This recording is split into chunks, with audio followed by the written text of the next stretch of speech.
In my last lecture, I talked about post-impressionists. Now I'm going to finish up the 19th century and move into the 20th century with the collection of movements that are sometimes lumped together as fin de siècle, which is just French for end of the century. Symbolism was actually a more important movement in literature and music than in art. Poets such as Baudelaire and composers such as Debussy thought that art should spring from the emotions, from the artist's inner spirit, and that the best guide to that inner spirit came in dreams. Not accidentally, this was also the period when Sigmund Freud began to explore the ways that dreams reveal our hidden fears and desires. So here's a non-required symbolist work, just to give you an idea of this ism. This artist was drawn to fantasy and the macabre, again, the unseen world of the psyche. If you notice that sex is a pervasive theme in these paintings, well, welcome to Unit 12 and the modern age. This whole unit should probably get an R rating.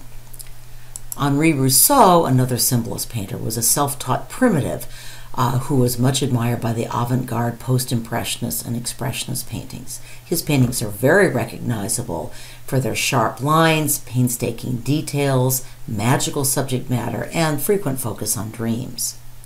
And speaking of dreams, in this case bad dreams, let's hear from our next presenter. As always, I hope I'm not just repeating what you just heard.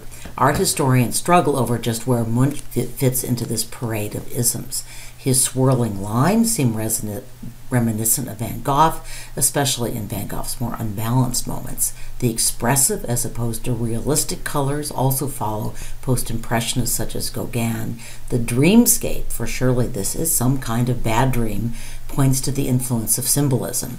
Munch was a Norwegian painter who won a scholarship to study in Paris, where he encountered post-impressionist and symbolist works. He was especially taken with Gauguin, who arguably also fits into both schools.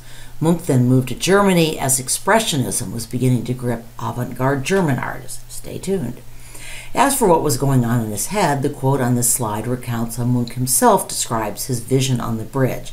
The painting does portray a real place, a favorite local spot for committing suicide, by the way, near an insane asylum for women, supposedly near enough to hear the inmates scream.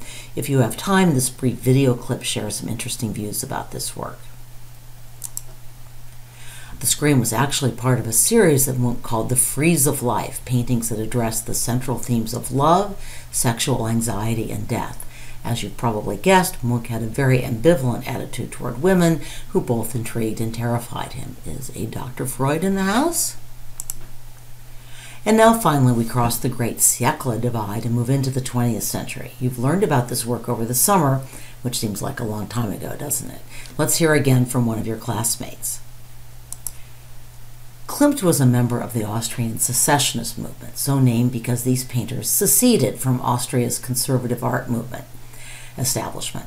Vienna at the turn of the century was the center of cultural ferment and the place where Sigmund Freud was beginning to publish his extraordinarily influential works on the subconscious as revealed in dreams and the sexual impulse that he saw underlying most human actions and feelings. It was a hotbed of anti-Semitism as well, and one reason the secessionist painters came under attack is that they often worked for Jewish patrons. If you have time, this video clip will talk about sexual imagery in some of Klimt's other works, more R-rated AP art history, and it also discusses the secessionist movement.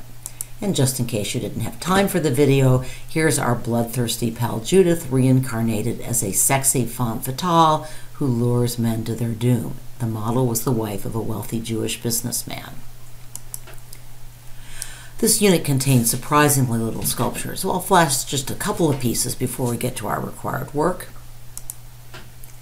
I think this wooden low-relief panel by Gauguin is a fascinating illustration of the femme fatale we just saw in Symbolist and fin de siècle painting. Gauguin was influenced by Polynesian sculpture. I've included an example from the Marquesa Islands, where he died in 1903, and to the right of that, do you remember, is the Nucoro-Micronesian female deity. This sculpture by the artist of our next required work was the work that featured in the U.S. court case that examined the question of what is art for tax purposes. Did art this abstract even count? Brancusi created our required sculpture almost 20 years earlier, before he had moved completely into abstract sculpture. Let's hear from still another student presenter.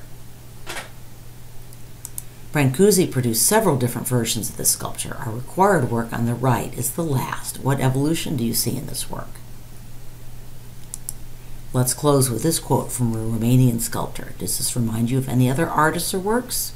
Onward and upward in the 20th century. Up next is Expressionism.